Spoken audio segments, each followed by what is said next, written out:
if you're super quiet and you listen really hard, you can actually hear the entire town of Stars Hollow defrosting.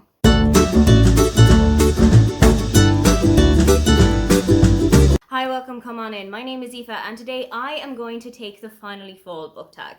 Okay, in Ireland it's been autumn ever since the start of August, but across the rest of the Northern Hemisphere it's traditionally accepted that autumn runs from September, October, November. So this felt like the perfect time and the perfect way to herald in fall.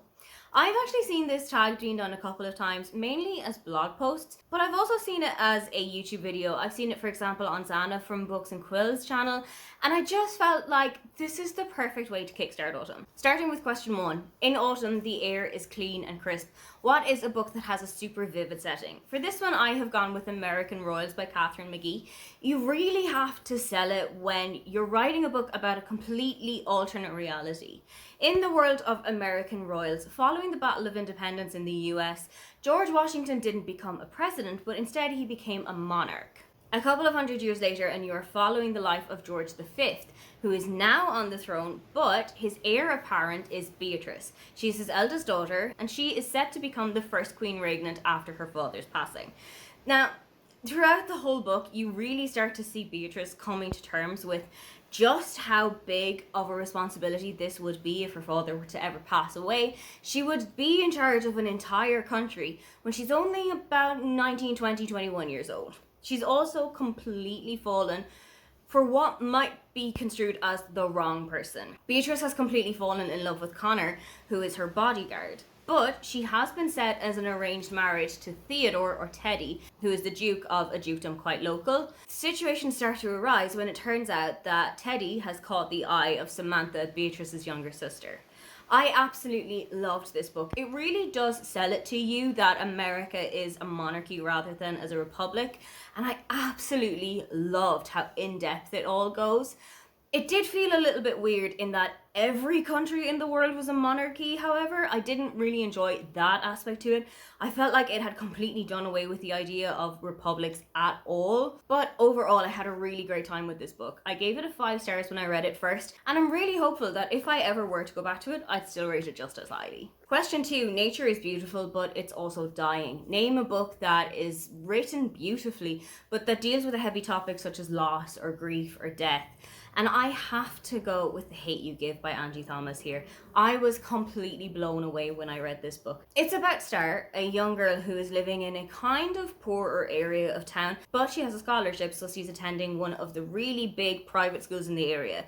She's got a really wide variety of friends, but one night while she's at a party, she and her friend Kalani go home together, and he is shot point blank by a cop. It is a complete racial profiling case, and you really see all of the backlash that is coming from Star and from her family and from the community, but also the response of the police force, the response of the media, the response of the white people who live in the area, and it is such an important read. I genuinely think that this should be in the school library of every single secondary school the whole way across the world. It really did leave such a huge impact on me. I haven't read it in a couple of years, but I am pretty sure if I go back to it, it's going to leave just as big of a mark this time. Question 3. Autumn is back to school time. Name a non-fiction book that taught you something completely new. I absolutely loved This Is Going to Hurt by Adam Kay. He is a former junior doctor and he used to work as a labour and delivery nurse in the UK. Throughout this book, I learned a whole heap of things about the human body, particularly about the female body, about birth, about delivery, about labour, about pregnancy, about gynecology as a whole. There's so much that I genuinely thought that I knew everything about it. But then when I got into this book, I was still learning so much with every page that I was turning. This has also been turned into a BBC adaptation starring Ben Whishaw, who is the voice of Paddington in the Paddington movies. And it's a little bit of a jarring situation to have him play 2 completely different characters. But this is genuinely a book every single person should read. It really does give you an insight as to what the life of a junior doctor is like, how they are treated in the workforce, the long and suffering hours that they can do, the very low pay that they can have, even if they have huge levels of responsibility, how tiring it can be, how isolating isolating it can be. It's also a really good eye-opener to people who might be considering a career in the medical profession, because it will give you a no-holds-barred, what it's actually like idea of what it's like to be on the front lines. Question 4, in order to keep warm, it's important to spend some time with the people that you love. So, who is a fictional family or a fictional friendship group or a household that you would really love to be part of? I would sell any number of vital organs to be part of the Covey Song household from the To All the Boys I've Loved Before trilogy by Jenny Han. I just think that it's such a warm and welcoming environment. The family is so welcoming and so open. The 3 siblings, Margot, Lara Jean and Kitty, they all have so much love for one another. They do have the little squabbles that you would have with your sisters, of course, but overall, you can genuinely see how much that they love and cherish each other. They've got such a close relationship that Margot going to college in Edinburgh really does kind of shake them up a little bit. I can just picture them around the Thanksgiving table and everybody has put in the effort together to cook food. Everybody has decorated it. They've all spent so much time getting everything ready and they've spent some really great quality time together. It's just something that really warms my heart when I think about it, and I would truly love to have been part of it. Question 5. The colourful leaves are piling up on the ground. Show us an autumn themed spine stack. Now, I'm not going to go for an autumn themed spine stack. What I am going to do is show you 3 covers that are absolutely screaming out autumn at me. The first one is You Again by Kate Goldbeck. This gives me a kind of a When Harry Met Sally vibe, which I would more associate with New Year's Eve. But I have just a huge autumnal feeling from this. I have a feeling that it is set in New York and it is following a kind of a couple who get to know each other. Then they go on a road trip together and they are just forced to see each other again and again over their lives. It has such an autumnal vibe from the cover that I genuinely think it might be perfect for this time of year. Then there is also Kindling by Bonnie Woods. This is set in the Scottish Highlands and it is a lumberjack romance. I haven't read a whole lot of those, but I am so excited to get one started, especially because it's so close to home. I feel like if it was set in the American forests, it might take me out of it a little bit more, but because it's set in Scotland, I feel like I'll have that little bit of familiarity to it. Another super autumnal book cover is The Pumpkin Spice Cafe by Laurie Gilmore. Then you think of autumn, you think of pumpkin spice lattes, and that's going to be the perfect accompaniment to this book. It is set in a cafe and it features a small town romance. I do not think there is anything that could be more autumnal than that. Question 6. Autumn is the perfect time for sharing stories by the fireside. So what is your favourite book where someone is telling a story? I absolutely love Matilda by Roald Dahl. I've read it more times than I can care to count, including reading it cover to cover in German to figure out just where my German language skills were. In Matilda, a really pivotal part of the story is Miss Honey telling the whole class about her childhood and about her aunt and the things that had happened to her when she was younger. You don't particularly find out just how impactful this is until a little bit later on in the story, but it's such a big turning point in everything that happens that I feel like it's such an important part of the novel. If it hadn't happened, none of the following stories would have happened, and none of the situations that Matilda had found herself in would have happened in the first place, and who knows, she probably still would have been living with her parents and completely depressed by it. Question 7. The nights are getting darker. Share a dark and creepy read. And I have to go with Other Words for Smoke by Sarah Maria Griffin in this sense. This is the story of a house at the end of the lane that burnt down one night. Rita and her ward Bevan have both lost their lives in the tragedy, but there's only 2 people who know what actually happened that night. They are May and Rossa, Rita's niece and nephew. They are the only 2 people who know about the dark and mysterious happenings around the house, and the owl who is trapped in the walls, and the cat who is a little bit unsettling every time that you meet him. This book really got to me. It creeped me out in a way that no other book that I've read has done or had done before that, and I genuinely think about it now and then. I haven't read this one in a while, but I feel like the dark and stormy days of October are the perfect time to revisit it.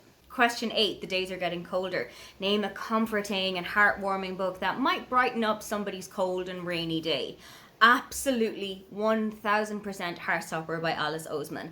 The entire 5-book series is something that I refer to as a hug in a book. This book follows Nick and Charlie, who are 2 boys in their final years of secondary school in the UK. Charlie and Nick meet each other when they are playing together on the rugby team. Charlie has been out as gay in the school for a couple of years, but Nick, having met Charlie and gotten to know him a little better, is coming to terms with his changing sexuality and questioning who it is that he's really interested in. This series is one of the best that I've ever read. I lay on tenterhooks every single time that I hear that there's going to be a new book coming out, or that the Netflix series has got a new series coming out. I just think that it is one of the most comforting and one of the most heartwarming series that there is out there. But it does come with a couple of trigger warnings. There are quite a lot of discussions of homophobia. There are a lot of discussions of mental health and eating disorders. It's one that you might need to go into with a little bit of care if these are some topics that are a little bit of a struggle for you to read. But overall, the vibes of those books are just so welcoming and so heartwarming. Question 9. Autumn returns every year. What is an old favourite that you would love to return to soon? There are so many books on my shelf that I keep saying I want to go back to, that I want to reread, that I want to develop a little bit of a deeper relationship with. But I really think that I need to go back into the world of Legends and Lattes by Travis Baldree soon, particularly that I need to read Bookshops and Bone Dust. This is obviously set in a bookshop, and I think it's more of a prequel to Legends and Lattes than it is a sequel. You're following Viv as she was still actively in battle as an orc, and I'm really interested to see how that is going to tie in with a bookshop. Is it that she's going to visit it? Is it that she's going to own it? I'm so intrigued as to how that's going to go. I have heard that if you've read Legends and Lattes and you know that there is a different relationship in that book, that the relationship that pops up in Bookshops and Bone Dust isn't one that you're necessarily going to get on board with because you know it doesn't work out. But I'm just going to strap in and get along for the ride and see how I end up with it. Question 10. Autumn is the perfect time for cozy reading nights, so share your perfect reading accessories. In my apartment, I have got a little corner of the room where I like to cozy up every single night, and I will sit in with a book until I cannot keep my eyes open anymore. I will sit in the corner with a couple of lamps beside me, with some candles, with some tea, with a really great book, and new addition to the tribe is the blanket that I have been working on all year. I've been rediscovering my love of knitting. I started doing it when I was about 15, 16, I think, but then I laid the needles aside for a really long time and only picked them back up around the end of 2023. Now I've been reteaching myself all of the stitches that I knew back then. I've been teaching myself some new patterns, and the way that I have been kind of showing myself how to use the round needles for the first time is that I have just been making a big ass blanket. I have got some ideas for big blanket projects that I want to do for next year. So this is basically my way of training myself into what I need to do for next year. Those are my answers to the finally fall book tag, and when I tell you that I am excited it's finally going to be autumn and that the days are going to be a little bit cooler, I am not in any way exaggerating. Is autumn your favorite season of the year, or are you more so of a winter or a summer vibes person? If you'd love to leave me a comment but you can't think of anything you'd like to say, then just leave me some autumn leaves emojis. Don't forget to like and subscribe because I have new videos up every week. Now, get on out of here.